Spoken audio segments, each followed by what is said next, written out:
7월이 좀 우리에게 하락장으로서 손실을 준 달이라면 8월은 7월보다는 나락률이 높다? 9월의 금리 인하의 바로 전달이기 때문에 약간 기대감 같은 것도 분명히 있을 겁니다. 그래서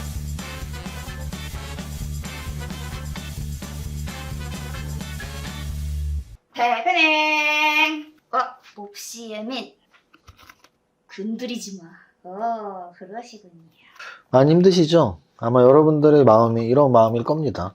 그래서 거의 보름 이상 주가가 떨어졌었고요. 지난주 목요일을 단기 바닥으로 해서 지난주 금요일과 어제 월요일 이틀 반등을 했었는데 오늘 다시 재차 하락하면서 조금 불안한 마음이 생겼지만 뭐 종가 기준으로 봤을 때는 오늘의 하락은 단기 바닥을 찍고 이틀 오른 거에 대한 반락이라기보단 내일 FOMC 결과에 대한 좀 불확실성. 근데 결과적으로는 나스닥 선물지수가 장중에 좀 안 좋다가 좀 이렇게 좀 좋게 변하는 모습도 보여줬고, 원래 있는 속담인데 주식 쪽에서 제가 자주 차용하는 속담인데요. 소문난 잔치에 먹을 거 없다.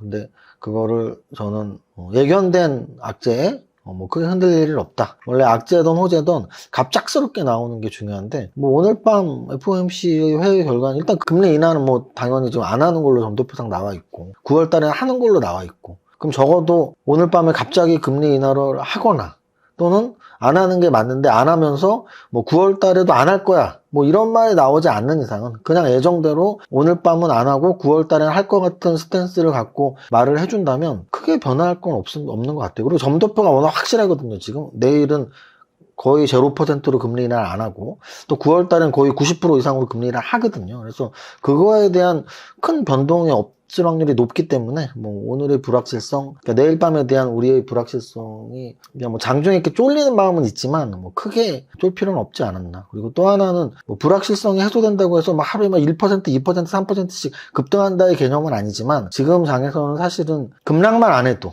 버텨도, 왜냐면 지금 직전 저점, 지난주 목요일 저점, 그리고 121선 또는 2700포인트 요 세 가지가 지금 겹쳐 있거든요. 전 저점, 121선, 2700포인트 요 세 가지 지점만 터치 안 하고 잘만 버티면 되는데 오늘 종가가 2738이에요. 그래서 뭐 추가 하락 크게 없이 잘만 버텨준다면 내일이 수요일이죠. 그래서 이번 주 수목금 적당히 양선으로 반등해주면 어찌 보면 7월달은 좀 잔인한 7월이었죠. 거래소 7월 한 달 동안 윗꼬리 만들고 결과적으로는 2%밖에 안 빠졌지만 윗꼬리가 좀 길게 나왔고요. 코스닥 같은 경우는 좀 더 빠졌습니다. 코스닥도 역시 윗꼬리가 나왔고 결과적으로 종가까지 오늘 종가까지 마이너스 4% 빠졌거든요. 그래서 7월이 좀 우리에게 하락장으로서 손실을 준 달이라면 8월은 7월보다는 나락률이 높다?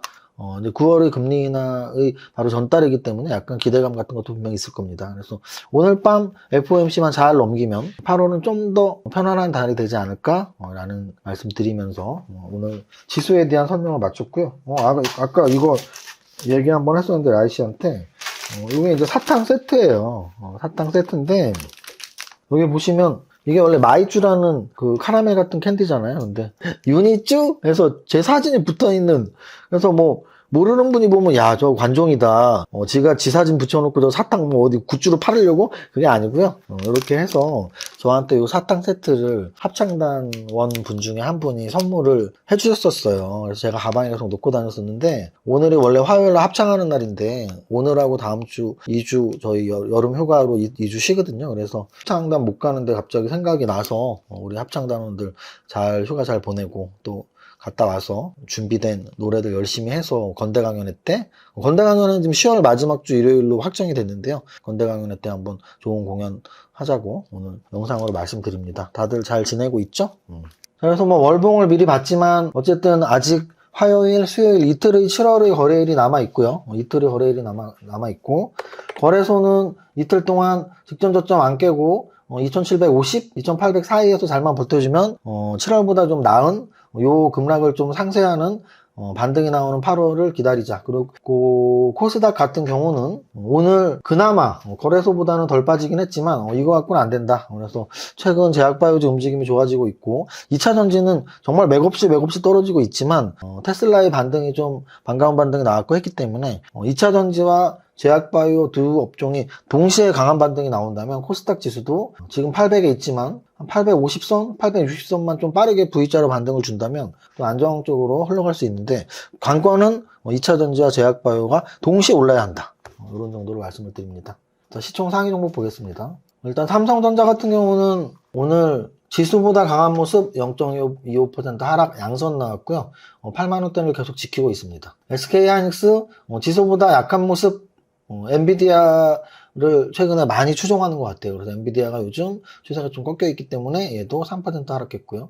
테슬라가 상승했지만 2차전지 관련주들 못 따라갔습니다. 오늘 그나마 LG에너지솔루션이 플러스 낸 게 다행. 전체적으로 코스피 200 보면 마이너스 종목이 훨씬 많고요. 1% 가까운 하락이 나왔기 때문이고, 계속 제약바이오주 이야기를 하는데요. 오늘도 제약바이오주는 한 방이 있었다. 녹십자 굉장히 좋은 차트 완전 정배를 만들면서 6% 상승했고요. 한올바이오파마 역시 탄탄한 재무제표로 2% 상승, 종근당 1.79% 상승, 유한양행 1.35%. 그래서 과거에 우리나라 3대 제약사 유한양행, 종근당, 녹십자가 모두 동시에 동반 상승을 했고요. 그래서 이걸 어떻게 해석할 수 있냐면, 삼성바이오로직스가 제일 강하게 움직였고, 그 다음에 셀트리온이 따라가는 모습 보였고, 그리고 거래소 말고 코스닥에서 리가켄바이오가 좀 신고가 근처까지 갔고, 근데 오늘 과거 3대 제약사인 유한양행, 종근당, 녹십자도 5%, 3%, 2% 이렇게 상승을 보였다. 결론은 뭐다? 오늘도 네이버 프리미엄 콘텐츠의 취향에도 올라왔고, 어제 마감 방송에서도, 엊그저께 마감 방송에도, 심지어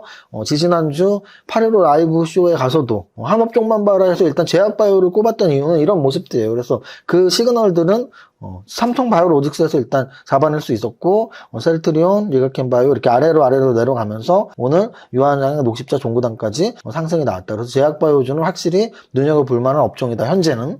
그리고 금융주, 하나금융지주 등등 해서 금융주도 지수를 좀 지탱하는 역할을 오늘도 역시 해줬다. 반면에 한미반도체, SK하이닉스 역시 같이 떨어졌어요. HBM 관련주, 엔비디아 관련주. LS일렉 지금 4일째 빠졌습니다. 제가 아마 이 첫날 빠진 날은 방송을 못했고 둘째 날 방송을 했던 걸로 기억하는데, 이 차트를 보면서 제가 만약에 이 첫날 빠진 날 방송을 했더라면 음선이 꽤 큰 거래량이 나온 모습이다라고 말씀을 드렸을 것입니다. 음선은 굉장히 큰 대음선이 맞고요. 거래량은 근데 최대 거래량은 아니니까 좀 애매하다라는 말씀을 드렸어요, 정확히. 그런데 결과적으로는 그 이후에도 이틀 더 음선이 나오고 있다. 어쨌든 오늘은 지수가 1% 이상 빠졌기 때문에, 특히나 삼성전자가 0.3%밖에 안 빠졌는데 지수가 1% 빠졌다는 얘기는 코스피 200 종목들 전체적으로 평균값으로 한 2% 정도 빠졌다고 보시면 돼요. 그 다음 코스닥입니다. 코스닥에서 그나마 거래소 대형주에서는 2차전지로 유명한 애들이 크게 반등을 못 줬는데 코스닥에서는 좋습니다. 그래서 반등을 줬다는 얘기예요. 좋다 나쁘다 좋다가 아니고 좋습니다가 반등을 줬습니다. 그래서 에코프로 BM이 5% 올랐고요. 에코프로가 1% 올랐고, 그리고 제약바이오에서는 알테오젠이 7% 상승하면서 역사적 신고가. 이렇게 역사적 신고가가 나온 업종이 좋은 건데, 지금 제약바이오는 확실히 좋아요. 시가총액 1위 종목인 삼성바이오로직스가 추세가 살아있고, 셀트리온도 살아있고, 그리고 역사적 신고가를 치는 종목들이 나오고 있고, 그럼 당연히 그 업종으로 관심을 가져야 된다고. 자, 그 다음 리가켄바이오도 역사적 신고가 뚫었습니다. 리가켄바이오. 클래시스도 뭐 이렇게 나쁘지 않은 반등 자리에서 양선이 나오는 모습들. 하지만 전체적으로는 반도체 관련주들이 마이너스를 보이고 중소형주들도 마이너스를 보이면서 제약바이오주는 좀 강한 모습 보였고 2차전지도 약간 강한 모습 보였지만 전체적으로는 마이너스 0.5%. 야, 네가 그랬지 않냐? 2차전지와 제약바이오주가 강세 나오면 코스닥 반등 줄 수 있다며? 근데 오늘은 그 두 업종 말고는 전 업종이 좀 빠지는, 특히 반도체가 많이 빠지는 모습이었고, 그리고 2차전지와 제약바이오주도 초강세가 나와야지 요 정도의 선별적 상승 정도가 나오면 안 돼요. 그래서 2차전지, 제약바이오주가 좀 초강세가 나와요. 한 일주일만 나와도 코스닥 지수는 굉장히 좋은 V자 반등이 나올 수 있는데, 오늘의 상승 정도는 그 정도는 아니었다, 이렇게 말씀을 드립니다. 거래대금 상위 종목 보였습니다. 삼성전자, SK하이닉스는 시총 1, 2, 2위이면서 거래대금 1위, 2위고요. 어제 제가 이거 신일전기 선풍기가 잘 팔렸나 이렇게 농담했는데 댓글 한 3분 정도가 그렇게 썼던데, 어머 나도 신일전기로 봤어요. 아, 어제 라이브 했구나. 라이브 댓글에 써 있었나? 근데 어쨌든. 아, 맞아. 그리고 어제 라이브를 통해서 제가, 라이브 소통한 어제는 시간이 한 20-30분 밖에 없었던 차에 라이브를 급하게 다른 이유로 한 거기 때문에, 편집의 수고를 덜기 위해서 라이브를 해서 바로 업데이트를 한 거기 때문에 소통을 못 했잖아요. 그래서 제가, 여러분들이 원하시면 소통 라이브 방송도 한번 하겠습니다 했는데, 또 댓글을 굉장히 많이 달아주셔서, 다음 주 정도 미리 예고는 하겠지만, 다음 주 정도에 소통하면서 방송하는 라이브, 소통 라이브 방송 한 1시간 정도 결정되면 미리 말씀드리겠습니다. 그래서 어쨌든 신일전기 아니고 산일전기, 산일전기 오늘 신규 상장 다음 날인데 10% 올랐고요. 신규 상장주는 거래가 원래 터진다. 알테오제는 거래 대금이 4위인데 신고가 양선이 나오면서 거래가 터지는 모습이 나왔고요. 우리바이오도 최근 양선의 개수가 많고, 항공우주 최근에 하나에어로스페이스의 초강세, 야 나도 좀 가자. 근데 사실은 항공우주는 저런 개념으로 보시면 돼요. 이 종목이 되게 좋다가 아니고 두 종목이 있는데 한 종목이 너무 잘 갔어. 그러면은 키 맞추기에서 얘는 못 가, 얘도 좀 어느 정도 가야 되지 않아? 이런 개념으로 간다고 보시면 돼요. 그래서 항공우주가 굉장히 좋은 분석으로 주가가 잘 간다 보다는 하나에어로스페이스가 너무 잘 가는데 얘는 너무 찌그러져 있으니까 시총 차이가 너무 나는데 얘도 좀 가야 되지 않아. 그래서 어찌 보면은 주식에서 내가 안 가진 업종이 또는 내가 안 가진 동종 업종 내의 종목이 잘 가는 건 내가 기분 좋게 박수 쳐줄 일이다 말씀드리는 게 이런 거예요. 만약에 내가 항공우주를 갖고 있었어. 근데 그동안 못 갔지만 하나에어로스페이스 가는 걸 보면서 아유 그래 쟤라도 가면 나한테 복이 오겠지 하고 박수를 쳐주면 이틀 동안 올라왔다. 이렇게 보시면 돼요. 하나시스템 오늘 마이너스 나왔고 한미반도체도 아까 말씀드렸지만 HBM 관련주, 반도체 소부장주 최근 조정받고 있는데 오늘도 조정이 연속됐고 제약바이오스 셀트리온 오늘 양선 나왔는데요. 아주 좋은 차트예요. 아주 좋은 완전 정보열 차트. 삼성바이오로직스, 셀트리온, 알테오젠 등등등등 리가켄바이오 등등등등 그리고 오늘 유한양행, 종근당, 녹십자까지 제약바이오도 전체적으로 시그널이 계속 나오고 있어요. 과거에 시그널이라는 드라마가 있었는데 모모 형사님 거긴 어떻습니까? 뭐 이런 대사 있지 않나요? 라이씨 기억납니까? 저 재밌게 봤어요. 거기에 저랑 닮은 배우님이 나옵니다. 맞습니다. 조 배우님이 나오죠. 혹시 뭐 영상 처음 보시는 분들이 조 배우? 야 네가 무슨 조승우 닮았냐? 뭐 이러면 안 되니까 제가 말하는 조 배우님은 조승우님이 아닙니다. 제 입으로는 말씀을 못 드리겠네요. 자, 그 다음 KCTC, KT 자회사 오늘 10% 올랐고요. 얘가 오늘 거래대금이 1890억인데 시가총액이 1830억이야. 그래서 단기족들이 단타매매족들이 엄청 달라붙었다라고 말씀을 드리는 겁니다.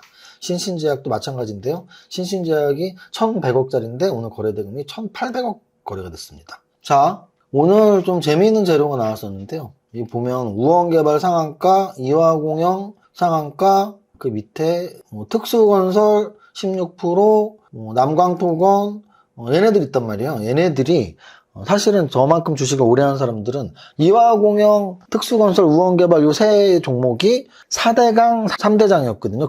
그 중에 총대장이 이화공영. 총대장이 이화공영, 양쪽의 날개들이 우원개발, 특수건설이었어요. 그러면 4대강의 볼을 만드는 과거에 이명박 전 대통령의 그 대통령 후보 시절 공약 때문에 이런 토목 건설주들이 굉장히 급등을 했었는데 오늘 장중에 깜짝 놀랐네요. 그때 뭐 어게인 2022년도 아니고 우리가 월드컵 때 어게인 2022년 이렇게 막 플래카드 붙였던 거 기억나는데 아니, 어게인 이명박 전 대통령 후보 시절처럼 움직임이 나왔는데 오늘 장중 재료가 뭐였냐면 14년 만에 다목적댐 정보건설 추진 뭐 이런 게 나왔어요. 제가 뭐 이렇게 대양 고래 프로젝트 때도 뭐 이게 뭐 얼마나 가겠어요. 근데 생각보다 오래 갔어요. 물론 꺾였지만 사실은 오늘도 이 부분에 대해서 똑같이 말하고 싶어요. 다목적댐 건설 뭐 오늘 재료로 상한가도 나왔지만 뭐 빠르면 내일까지 1박 2일 코스로 끝나지 않을까. 정말 길면 2박 3일. 그래서 뭐 특히나 단기 매매는 상관없는데 뭐 단기 매매 샀다 팔았다 해서 남으면 남는 거고 손해면 손해. 근데 14년 만에 댐 건설이면 나는 이거 중장기 투자로 사서 한 3년 갖고 있으면 되는 거냐? 아니야. 절대 아니에요. 그냥 이렇게 일시적으로 정부 정책이 나오면 일시적인 흐름이라고 생각하면 되니까 단기 매매자들은 달라붙어 갖고 뭐 샀다 팔았다 이익 내면 되는 거고 중장기 투자자들은 하루 재료로 30%로 오르는 이런 재료에 크게 목맬 필요는 없다. 오히려 중장기 투자는 사람들이 관심 없을 때 사는 게 중장기 투자고요. 단기 매매는 사람들이 관심 많은 걸 사는 게 단기 매매예요. 근데 거꾸로 하면 안 된다고. 거꾸로. 어떻게 거꾸로? 난 중장기 투자할 건데 다목적 때문에 한데 30% 올랐어. 앞으로 300% 오르겠네 하고 중장기 투자자가 사면 안 된다고. 단기 매매라면서 삼성전자 뭐 하루 1%씩 움직이는데 1% 먹어볼까? 이렇게 하면 안 된다고. 그래서 제가 자주 하는 농담이 있죠. 매매는 단기, 투자는 장기. 그래서 단기 매매, 장기 투자예요. 근데 만약에 그걸 섞어서 장기 매매를 하면 어떻게 되냐? 라이 씨, 장기 매매는 어떻게 하면 어떻게 됩니까? 잡혀갑니다. 어디에 잡혀갑니까? 경찰서에. 맞습니다. 그러면 또 여기까지만 말하면 또 이게 잘 모르시는 분들은 아유 개소리 하네. 무슨 매매를 장기 매매를 한다고 경찰서에 잡혀가냐? 내가 매매하다가 물려갖고 지금 3년 동안 장기로 갖고 있는데 장기 매매에도 안 잡혀간다라고 생각하시면 안 돼요. 왜냐면 그런 거 우리는 쪼크라고 하잖아. 하이 개그. 그래서 우리 장기 막 이렇게 칼로 해갖고 이렇게 막 매매하면은 불법인 거고 큰일 날 일이죠. 큰일 날. 그래서 농담한 거예요. 장기 매매자들은 정말 사형받아야 될 인간들이잖아요. 그래서 경찰서에 잡혀가지 않습니까? 근데 우리가 투자를 함에 있어서도 내가 진짜 이렇게 큰 실수를 하면 안 돼라는 각성을 시키는 거예요. 그래서 매매는 항상 단기로, 투자는 항상 장기로. 그러면 어떨 때 매매하고 어떨 때 투자해요? 그거는 개인의 스타일이다. 이런 거예요. 축구 잘하는 사람이 축구하고 야구 잘하는 사람이 야구하면 되잖아요. 맞잖아요. 손흥민 선수가 야구를 했거나 유현진 선수가 축구를 했으면 어떡할 뻔했습니까? 큰일 날 뻔했죠. 경찰에 잡혀갈 뻔했다고요. 마찬가지로 매매를 잘하는 습성의 사람은 매매를 하고 그리고 단기로 매매를 하고 나는 매매 해봤는데 안 될 것 같아. 나는 투자가 어울려? 그럼 투자에 어울리시는 분들은 투자를 하고 사람에 따라 달라지는 거예요. 사람에 따라서. 그러면 그 사람에 따라 달라지는 건 누가 판단해 주냐? 뭐 누가 판단해? 자기 스스로 판단해. 자기 스스로. 자기 스스로 판단해요. 내가 축구를 잘하는지, 내가 야구를 잘하는지. 어디 점쟁이한테 가서 물어볼 거 아니잖아요. 해보면 알잖아. 여러분들이 투자와 매매를 해보면 알아요. 투자가 어울리는 분인지, 매매가 어울리는 분. 둘 다 잘해도 되나요? 둘 다 잘해도 돼요. 근데 둘 다 해도 되나요? 못하면 하면 안 돼요. 둘 다 잘해도 돼. 그리고 잘하면 둘 다 해도 돼. 그런데 잘 못하는데 둘 다 해도 돼. 아니요. 잘하는 거 하나만 하세요. 축구, 야구 두 가지 다 하면 둘 다 프로가 되겠어? 그 천부적 재능을 갖고 났던 마이클 조던이라는 시대의 최고의 농구 선수도 프로야구 선수 되고 싶었는데 잘 안 됐잖아요. 그 박찬호 선수도 메이저리그에서 수많은 승리를 했던 메이저리그 투수가 프로 골프 하고 싶었는데 잘 안 됐잖아요. 그래서 자기가 잘하는 걸 해야 된다. 이렇게. 그래서 우원개발, 특수건설, 남강토건, 이화공원 보고서 옛 추억이 떠올라서 좀 얘기를 오래 했고, 그리고 진원생명과학, 신신제약, 비보전제약 등등등 제약주들이 쫙 보이죠? 그래서 그 제약주들은 역시 제약바이오가 강하니까 지금. 그래서 제약바이오주가 강하다. 그게 포인트. 대형주에서도, 거래대금에서도, 상승률 상위 종목에서도 제약바이오가 강하다는 걸 포인트로 잡고 제약바이오. 그리고 계속 말씀드리지만 반도체는 강하게 가다가 지금 부러졌는데 이 부러진 게 다시 붙여지면서 반등될지 부러져 있는 상태에서 한참 힘이 없을지는 좀 더 지켜봐야 되는데 둘 중에 하나 포인트를 잡으라면 저는 기간 조정 좀만 거치고 다시 전고점에 갈 수 있지 않을까라고 조심스럽게 말씀을 드리는 거고 2차 전지는 작년 여름부터 가다가 부러졌고 부러져서 그 부러진 게 붙으면서 다시 전고점에 향해서 갔냐? 못 가고 1년째 빠졌죠. 그래서 막말로 반도체도 1년째 빠질 수 있습니다. 저는 그냥 확률적으로 얘기하는 거예요. 확률적으로 반등해서 올라가는 게 더 높은 데인데 제가 틀릴 수도 있잖아요. 그럼 틀리면 지금 찍은 반도체의 고점은 2차 전지처럼 1년 동안 못 올 수도 있어요. 그럼 계속 판단을 해야 돼. 그때 매일매일 판단을 해야 되는 거고 그래서 제가 필요한 거고 제 스스로는 매일매일 판단하기 위해서 공부하는 거고 제가 공부한 걸 이렇게 무료로 유튜브에서 말씀을 드리니까 여러분들도 도움을 받으시는 분들은 보시면 되는 거예요. 그래서 2차 전지 반도체에 대한 이야기 했고 제약바이오는 확실히 살아있다 지금. 그리고 또 주목받아야 될 것들이 전력기기는 과연 이제 끝났나? 또는 화장품 관련주 좀 가다가 죽었었다가 다시 움직이는데 계속 갈까? 뭐 이런 것들을 계속 봐줘야 돼. 그래서 이런 업종 선택이 진짜 중요하고 이런 업종은 계속 말씀드리지만 시가총액 상위 종목 분석, 거래대금 분석, 상승률 상위 종목들 분석을 하면서 이 업종 좋다, 이 업종 좋다 매일매일 이렇게 체크를 해보시는 게 가장 좋은 방법입니다. 그냥 눈 감고 나 얘가 좋아! 탁 찍고가 아니고 눈 크게 뜨고 매일매일 바라보는 그런 투자자가 됐으면 좋겠습니다. 그래서 제가 말씀드리는 그러면 나는 종목 선정도 어렵고 업종 선택도 너무 어려운데 라고 생각하시는 분들은 토요일날 이번 주 토요일에 오늘 화요일이죠? 이번 주 토요일 강연에 신청하시고 오신다면 제가 8개의 기법에서 8종목, 8개의 성장산업에서 8종목에서 16종목을 어떻게 선정하는지, 업종을 어떻게 선정하는지에 대한 말씀을 드려보겠습니다. 여기까지 하겠습니다. 오늘 좀 사실은 라이씨가 늘 편집을 잘해서 기침하는 게 잘 안 나올 텐데요. 오늘 방송하면서 기침이 많이 났네요. 그래서 오랜만에 라이씨가 성대모사로 성대모사라는 얘기는 대강하는 게 아니고 진짜 조진웅 배우의 목소리로. 자, 하나, 둘, 셋, 넷, 시작! 나는 10년 안에 배고 부자 될 거야. 파이팅! 조진웅 배우 맞아? To survive the stock market, we need to learn our ways. ICU. 아, 더워. 에디트까지 해야 돼? 세금 신고 부탁드려요! 알겠습니다. 세무사는 거둘 뿐. 세금 신고 완료. 마구! 마십! 성공했어! 아, 죽을 뻔했네. 아, 나 보험 가입 돼 있지? 보험 가입은 밸런스 에셋에서. Don't think! Just do! 지금 가입하라고! 유튜브 멤버십 가입했어? 아니요? 제발 가입해. 이러다 다 죽어.